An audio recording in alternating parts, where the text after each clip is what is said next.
I'm Dr. Craig Escude, the host of IDD Health Matters, a podcast where we talk about health, wellness, and health equity for people with intellectual and developmental disabilities. Hope you enjoy it. Welcome to this episode of IDD Health Matters. We're coming to you from the NASDDDS conference, which is the National Association of State Directors of Developmental Disability Services. Right? Yeah, a lot of letters.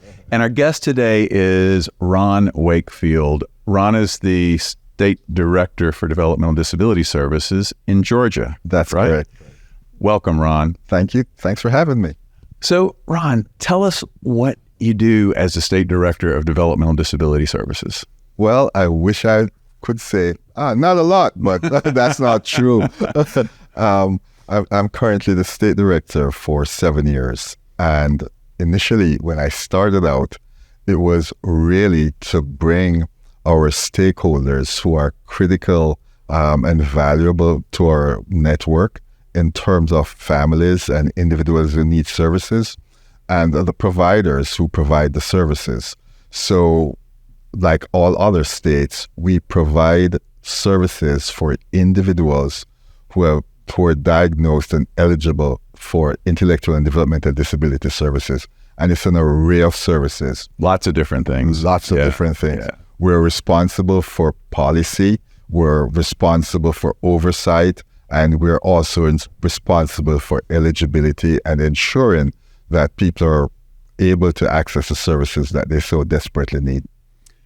So how many people do you support approximately through the agency? At this point, approximately 14,000 people are on two waivers we have. One is called the Now waiver, the New Options waiver, and the other one is called the Comprehensive waiver. And the big difference between both waivers, really, the Comp waiver for short, is that individuals require 24/7 services and support. So comprehensive. Yes, gotcha. There you go. And then now they do not require that level of support. It's less, and individuals typically live either by themselves or with their family. Okay, and so you provide whatever level of support that they might need to live more independently. Correct. Right. Correct.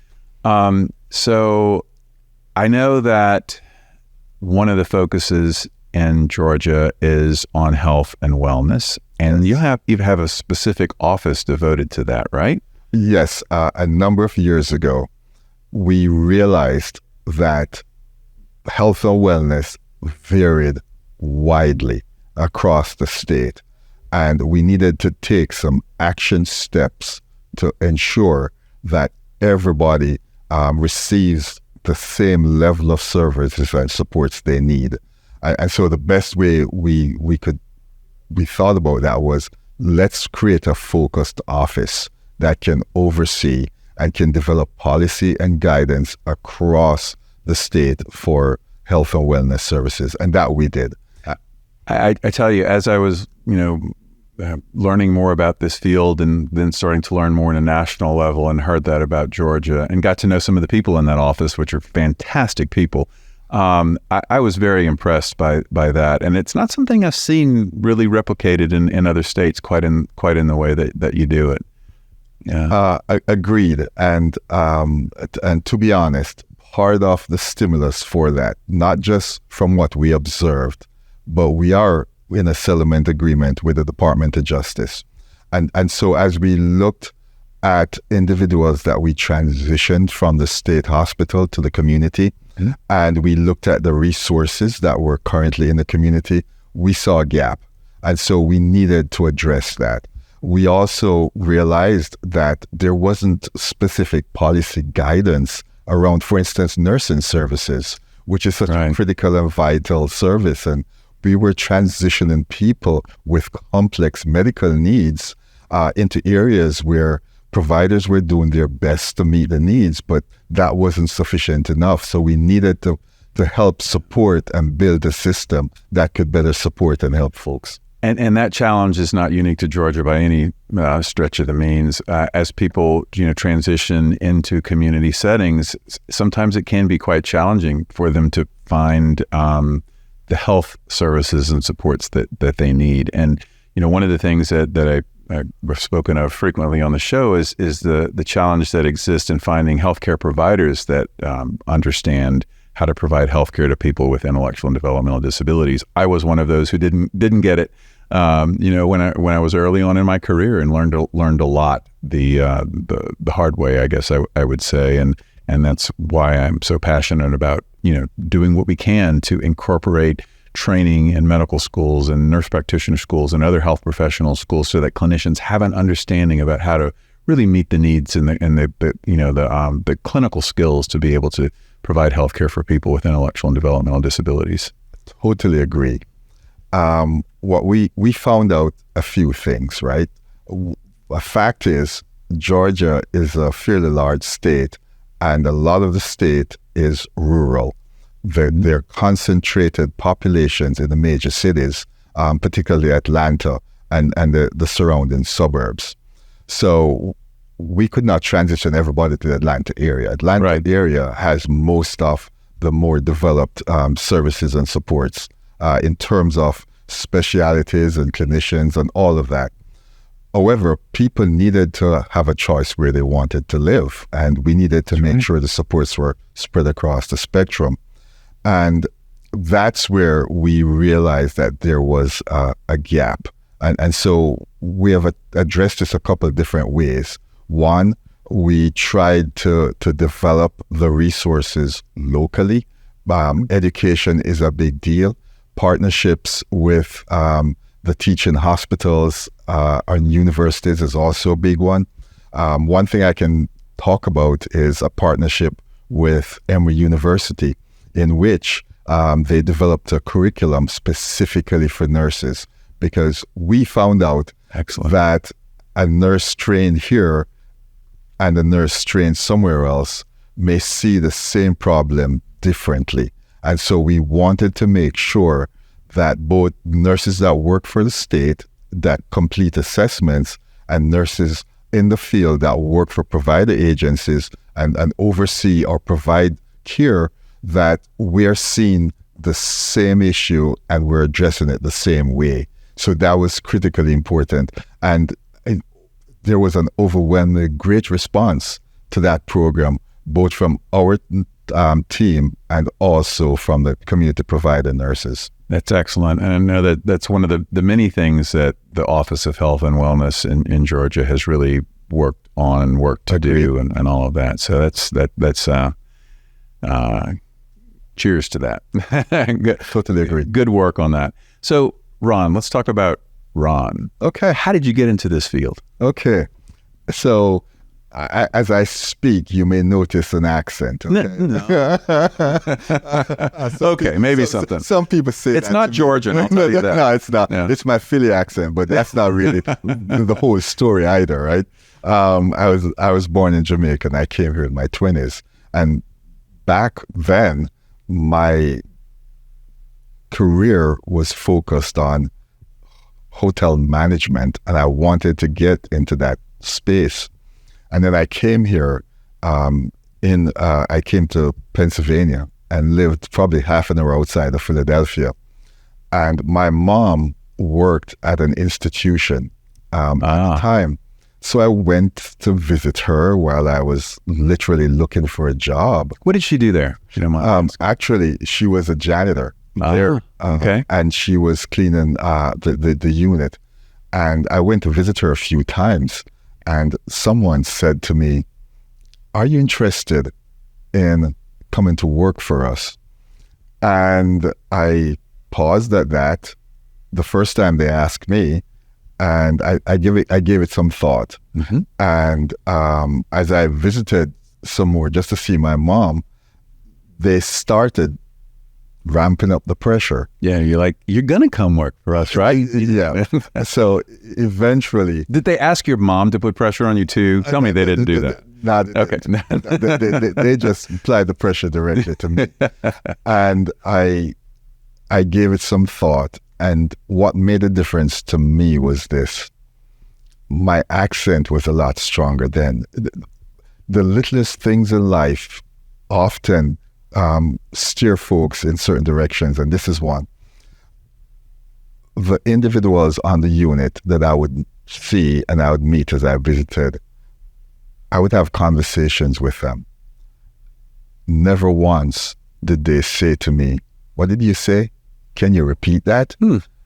I'd go to the bank and I'd be trying to, this was back in the day where you had to actually go to the teller and you had to do a withdrawal slip to get money out. I remember those days too. Yeah. There wasn't like an ATM that you could just drive up to. And so often I'd get the question, "What did you say?"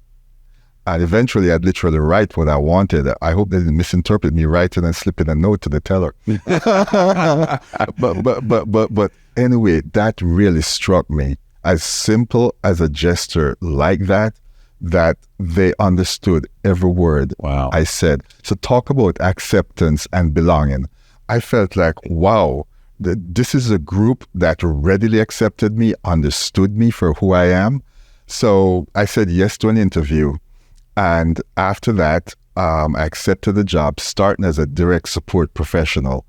And it was one of the most rewarding jobs I ever had because I was working with people. I was teaching skills. I could see improvement, and they understood me. They accepted me.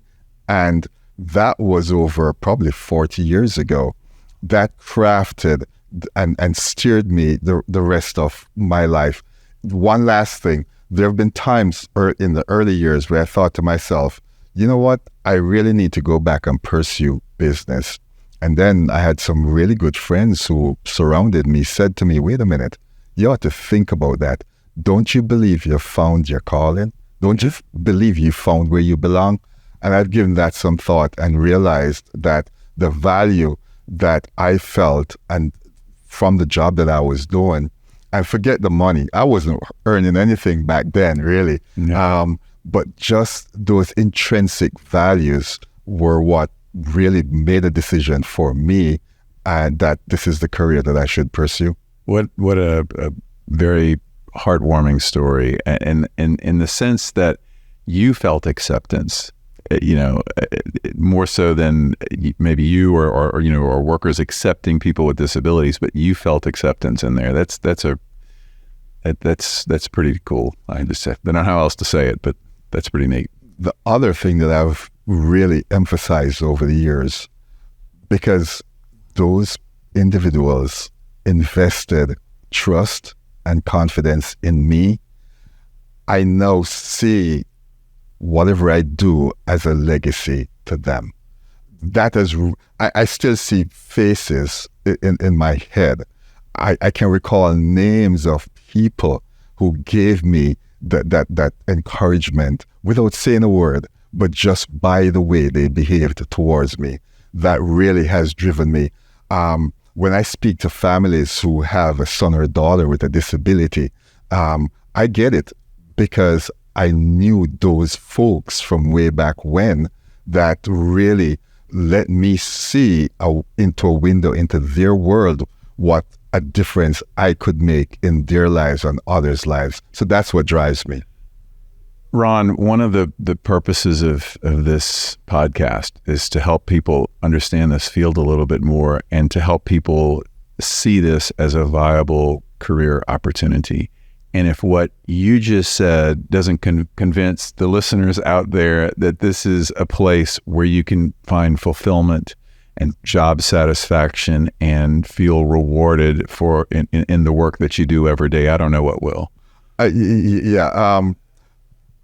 don't believe there ever was a day. No, don't get me wrong. There are days when there's insurmountable seemingly challenges that you need to face and help someone cross over back into a safe space.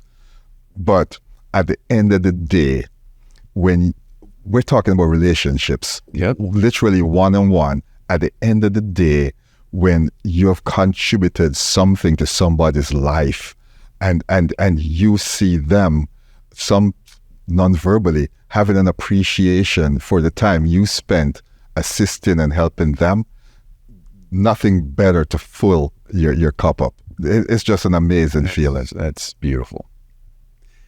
How did you go from DSP to the state director? Okay. So as I said, I literally started in an institution in Pennsylvania, and people around me saw something in me. They saw that I brought my whole self to the job. That's very clear. There's no doubt about that. They saw that I had a passion working for individuals and being a strong advocate for what they desire. That's always been a part of my DNA. And so before I knew it, it seemed like every year I was getting promoted. And eventually I left the institution and worked for a large provider in Pennsylvania. And by this time, I was a director supervising a number of programs. And there were a few barriers that I experienced and saw in terms of opportunities that people wanted more in their lives, and we were limited in terms of what we were able to do. Yeah. So then the light bulbs went off. I'm on the wrong side of the fence. I really need to go work for the state. And at the time, I was very passionate, and still am, about individuals who are living in institutions and the opportunity that they need to live in a community like you or me and have a full slate of what life offers. And so there was an opportunity in Georgia to make that happen back in 2005. So I came to Georgia to work for the state to continue to transition individuals from state hospitals to the community. That's my main purpose in coming to Georgia. And because I saw the opportunity there, and I thought, okay, I can now get on the other side of the fence and help make some decisions that would make it easier for individuals to live the life they want, and to make it easier for providers and the system and the families to have what they really need to make things happen. So that's what led me here. And then before I knew it, I never ever went looking for promotion. That was never my thing. My thing was always been the best at what I do, and do it to the best of my ability. And so as I went about doing my daily job, before I knew it, I kept getting promoted again, until a commissioner, Judy Fitzgerald, tapped me on the shoulder and said, why don't you lead the division and the department? And I looked at her and said, are you sure? But I jumped at the opportunity because I've been in the system for so many years. I've seen it from various angles, and I see what the problems were that we needed to try and address and overcome. So for me, it was an opportunity to make some changes. And that's why I jumped at it, the opportunity when it was offered to me. Well, certainly seems like the right choice that you made, no doubt. I mean, that's incredible, really. Ron, one of the things that I like to do is something I call 3 and 3, which are 3 things in 3 minutes. And I'm not going to hold you to 3 minutes, but 3 words of wisdom, 3 tips, 3 things that you think this field should focus on, that our listeners, that you'd like our listeners to hear, that you think can improve support services, health, wellness, whatever, for people with intellectual and developmental disabilities. Okay. I hate to start out the first one with probably a negative word, right? Fear. I would like people to set their fears aside when it comes to opportunities and looking for options. Don't get locked in to what you've always known. The 4 walls, that's the safest place. No, it's not. It's okay to just step forth and give it a chance to explore beyond the 4 walls. So I would say fear is the first word. You need to set that aside. Yep, set that aside. Get rid of it, for sure. The next thing that is really tantamount on my mind now is employment. We have an opportunity to create opportunities for individuals who really would like to get a job, not in a workshop, not somewhere a real job safe, like everybody else. a real job like everybody else. And why I say that, a few years back, I had conversations with a number of people who were already employed in the community. And I wish everybody could see the joy on their faces when they said, when I got my first paycheck, what mattered was it was their first paycheck. And the value, yes, and they earned it, and the value and the confidence and pride that they had, I earned that. It was awesome. It's beyond words. So that's something that I think, and I know I'm going to be pushing and pushing and pushing, because it's so important for people's lives. It really is. Yeah. So get rid of fear, work towards employment and fostering opportunities for employment for people with IDD. What's the third thing? The third one for me, which has been really important throughout my career, and that's partnership / collaboration. No one entity has all the answers. No one entity can do this work and all it requires. It requires all of us. And we may see things in our own narrow way, but I guarantee you, when we come together and we put all that, the solutions that we come up with are awesome. It never fails. It always works. So for me, partnership / collaboration is critically important as we look to the future and all the challenges that we're facing now. And we are facing quite a few, but I believe if we can work together, we can achieve so much. Ron, those are three fantastic things for us all to ponder on, for sure, in all aspects of our lives.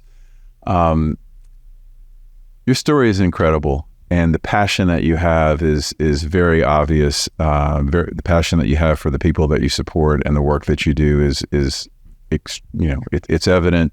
I hope that people out there can learn from your experiences. I'm sure they will be. I've learned a lot from just sitting here talking with you today. I am so honored to know you as a person and to call you a friend and a colleague in a lot of ways. I just want to thank you first for taking the time to talk with us and to share these wonderful insights that you have, but more importantly, for the incredible work that you have done and that you continue to do in this field.